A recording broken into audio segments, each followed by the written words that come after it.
Bonsoir à tous, l'actualité européenne et internationale de ce jeudi 6 décembre. Bienvenue dans Euronews Soir, voici les titres de ce journal. De nouvelles manifestations sont attendues ce week-end en France. Malgré l'annulation de la hausse de la taxe carbone à l'origine du mouvement des Gilets jaunes, le gouvernement est plus que jamais sous pression. Il va faire l'objet d'une motion de censure déposée par l'opposition de gauche.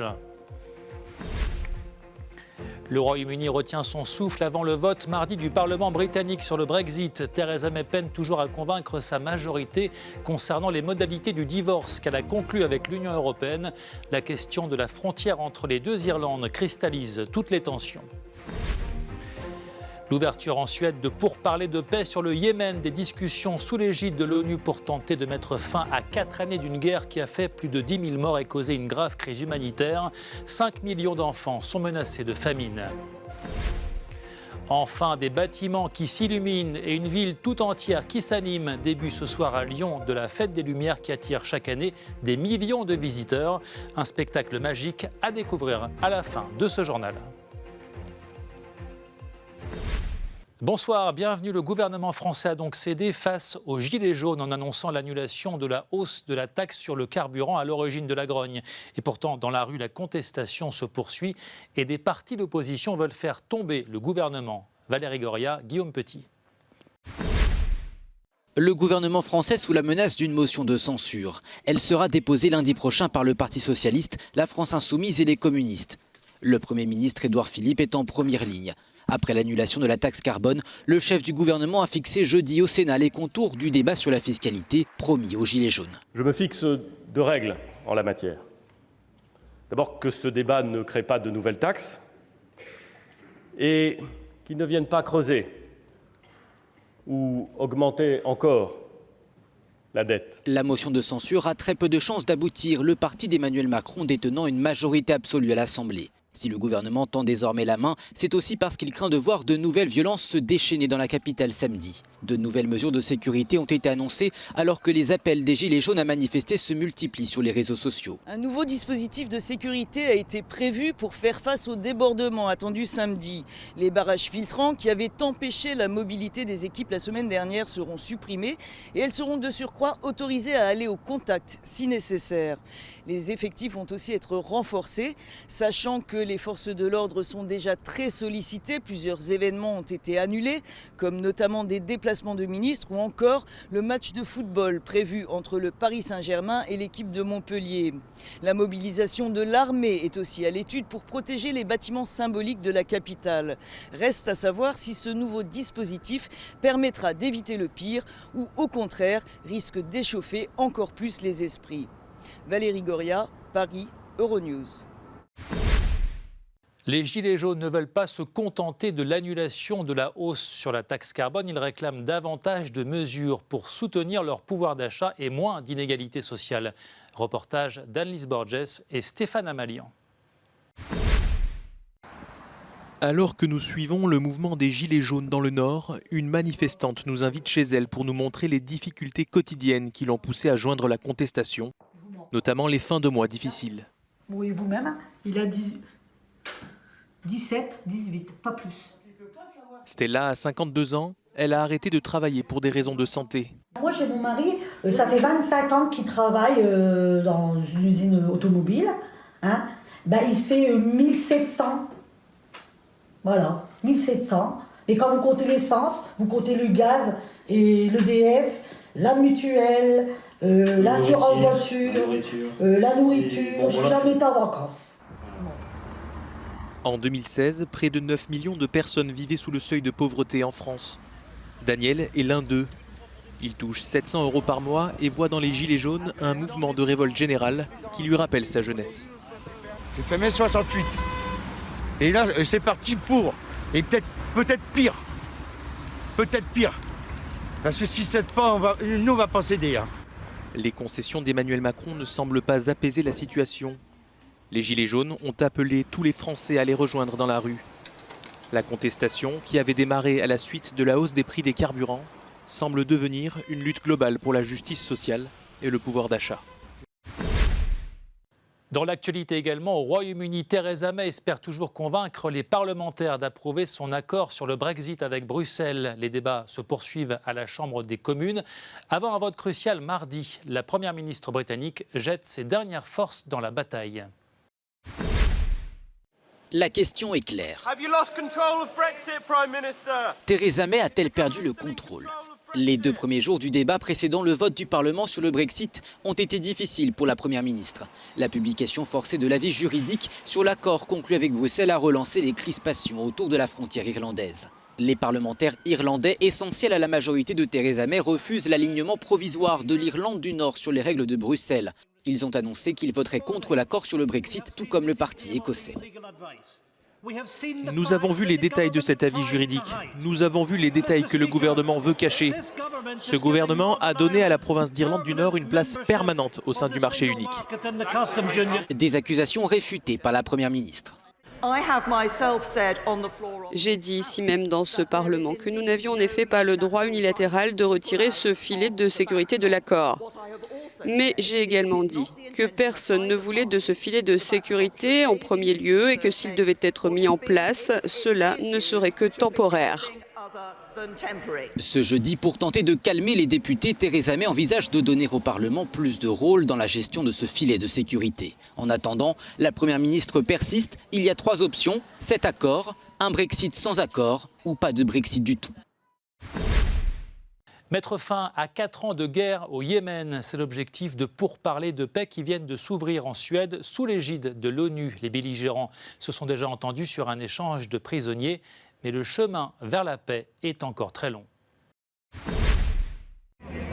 Les forces gouvernementales et rebelles engagées au Yémen se sont accordées en Suède pour échanger des prisonniers.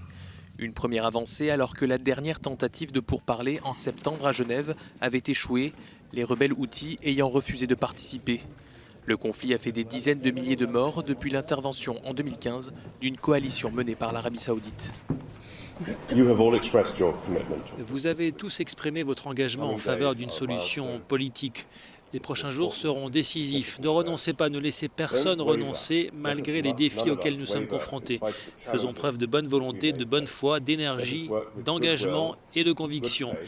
Je suis convaincu que nous livrerons un message de paix au peuple du Yémen.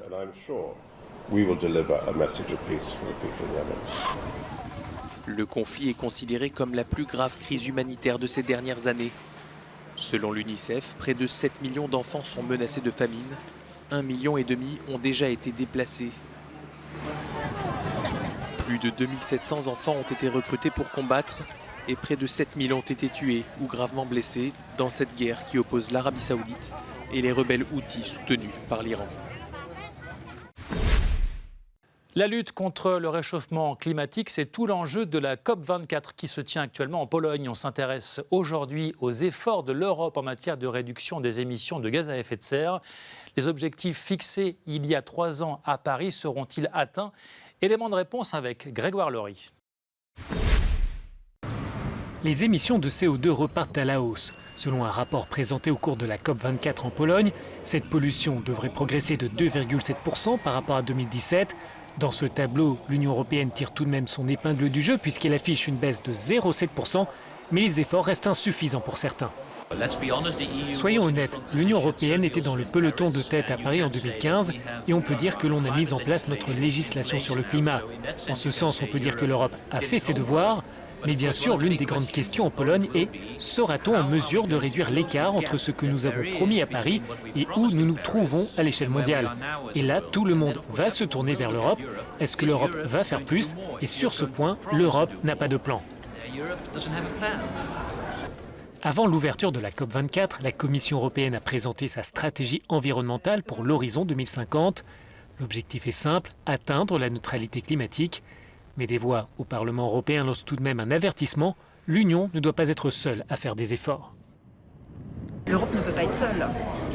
Je veux juste rappeler un chiffre qui doit nous interpeller. L'Europe ne représente, je veux dire, que 10% des émissions de gaz à effet de serre. Si on veut que les efforts que les Européens vont consentir sur ce domaine-là, il faut que ces efforts ne soient pas annihilés par d'autres puissances mondiales qui, elles, représentent, si on les met tout ensemble, 90%. Donc on ne peut pas faire, nous, Européens, les efforts tout seuls et on ne doit pas faire des efforts au détriment de la durabilité de nos modèles économiques. À Bruxelles, les voix s'accordent pour dire que l'Union dispose des leviers suffisants pour inciter ses partenaires à l'action. Comptent en commun les villes de Paris, Montréal, San Francisco ou Washington. Toutes sont dirigées aujourd'hui par des femmes. Une autre grande métropole vient de s'ajouter à la liste. Il s'agit de Mexico, l'une des villes les plus peuplées au monde. Sa nouvelle maire, Claudia Sheinbaum, vient de prendre ses fonctions. Arnaud Richard. Une journée historique à Mexico. Pour la première fois, une femme devient gouverneure de la capitale mexicaine après avoir recueilli sur son nom une majorité de suffrages. Claudia Sheinbaum a prêté serment.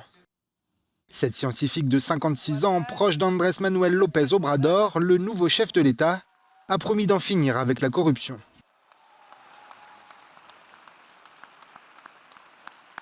À partir d'aujourd'hui, la démocratie et la liberté politique seront restaurées, souligne-t-elle dans son discours d'intronisation. Nous n'exercerons plus ni persécution ni violence directe ou simulée contre ceux qui pensent ou agissent d'une manière différente que le gouvernement. J'ai demandé au secrétaire de la sécurité publique la dissolution complète de la police anti-émeute. Claudia Sheinbaum, femme de gauche, dit s'inspirer des exemples de Manuela Carmena et Ada Colau, les maires de Madrid et Barcelone, proches de Podemos en Espagne. Mais la coalition qui l'a portée à la tête de Mexico compte aussi un parti d'extrême droite ultra-évangélique.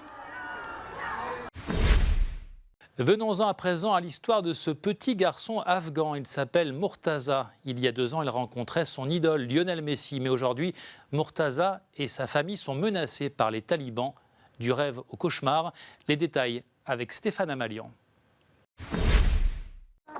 Il avait ému le monde en 2016.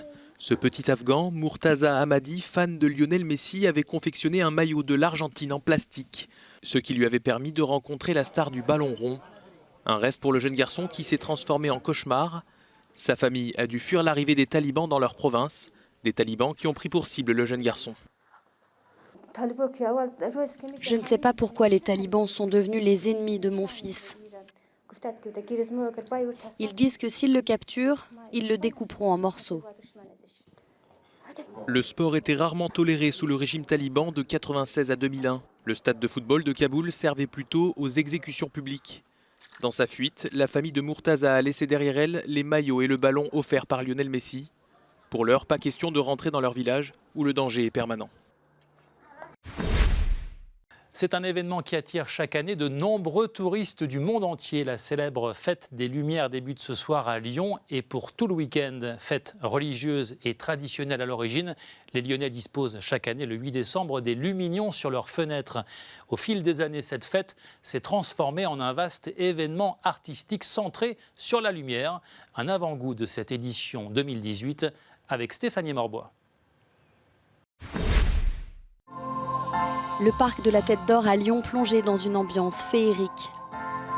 À la tombée de la nuit, ce magicien émerge sur un mur d'eau de 40 mètres de haut pour raconter son rêve prémonitoire. L'idée de Présage, c'est de passer un message un peu d'avertissement de la beauté de notre monde et qu'il faut y faire attention. Donc on a installé un monde très poétique avec des oiseaux qui volent et à un moment donné, il y a un vent qui arrive, qui va perturber tout ça et qui va réveiller l'homme à la tête d'or qui vit en fait sous les eaux du lac. La cour intérieure de l'hôtel de ville devient Traboul pour l'occasion. Des lasers tricolores en redessinent l'architecture. C'est un tout autre spectacle qui s'offre désormais sous nos yeux. La cathédrale Saint-Jean pourrait être rebaptisée cathédrale des fleurs, avec cette scénographie analogique où la nature reprend ses droits. Il n'y a pas des images de synthèse, rien de ce spectacle s'est fait à l'ordinateur. C'est tout fait dans la vie réelle, tout fait manuellement et enregistré avec la caméra. Et après, on a fait le montage, l'édition finale. Même les effets des lumières qui passent sur la façade, on l'a fait avec la maquette, avec une petite lampe, une petite lanterne. Ici, le visiteur est mis à contribution. Il est invité à illuminer ces sphères par le seul pouvoir de son souffle. La place Bellecour, elle, s'est muée en chambre d'enfant pour deux Anouki bien décidés à nous faire danser et rêver.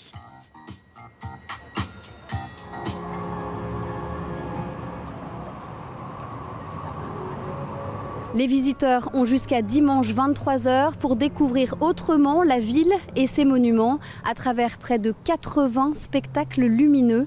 C'est un voyage onirique, ludique, mais surtout inédit qui leur est proposé pour ce nouveau Festival des Lumières. À Lyon, pour Euronews, Stéphanie Morbois. Voilà, c'est la fin de ce journal. Merci de l'avoir suivi. Retrouvez toute l'actualité sur notre site internet. Restez sur notre chaîne pour d'autres informations. Bonne soirée sur Euronews et à bientôt.